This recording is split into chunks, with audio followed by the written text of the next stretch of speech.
Hey there, CFK friends. We hope that you are healthy and staying put where you are. Just wanted to give you an update on how COVID-19 is affecting the foster community. We've been in touch with Mecklenburg County DSS, and obviously a lot of changes there. Probably the most notable is that visitations have been suspended for kids in foster care with their birth families. So obviously that's traumatic. Court is currently suspended, meaning permanency is being delayed for a lot of these kids. Social workers are having to telework, meaning they are checking in on vulnerable children, but they can't physically check in on them. They're having to rely on technology, Skype and FaceTime, which is not ideal. So those are the biggest challenges. So what can you do about it?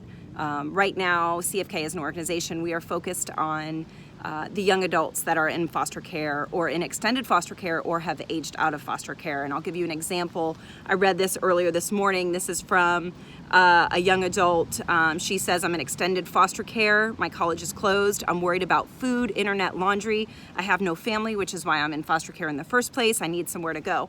This is very common for young adults throughout the country that are involved in the foster care system. So on Tuesday, we dropped off about 20 bags for young adults that sort of are in that group of people with those current struggles.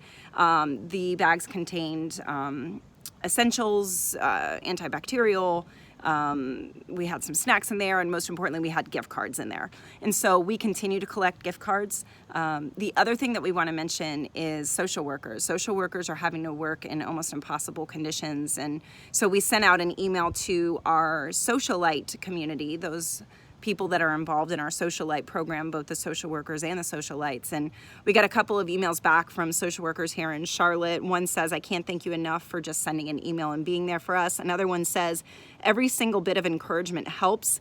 Teleworking is making this harder for us to care for these kids. So remember, these guys are frontline workers too. And so what can you do from the comfort of your own house and the safety of your own house today? Here's 3 things you can do. Number 1 is you can join us in prayer. You can pray for these kids that are in the foster care system. You can pray for their birth families. You can pray for the foster families, and you can pray for social workers. Pray for everyone involved, because all of these roles are very challenging right now in these times. Number 2, you can send a gift card. You can either email us a gift card or send it to our office. We will be using that and prioritizing the young adults and the families that I mentioned earlier.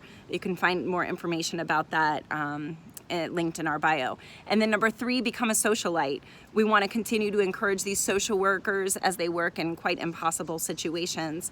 Here's the fact of the matter, and here's what the biggest concern is for everybody working in the foster community right now, is that abuse and neglect is happening, and it will happen, but we just won't know about it until COVID-19 subsides. And that's the scariest thing, because then you look at this likelihood of our numbers rising dramatically once COVID-19 subsides, of kids coming into foster care. And so we need to be prepared for that.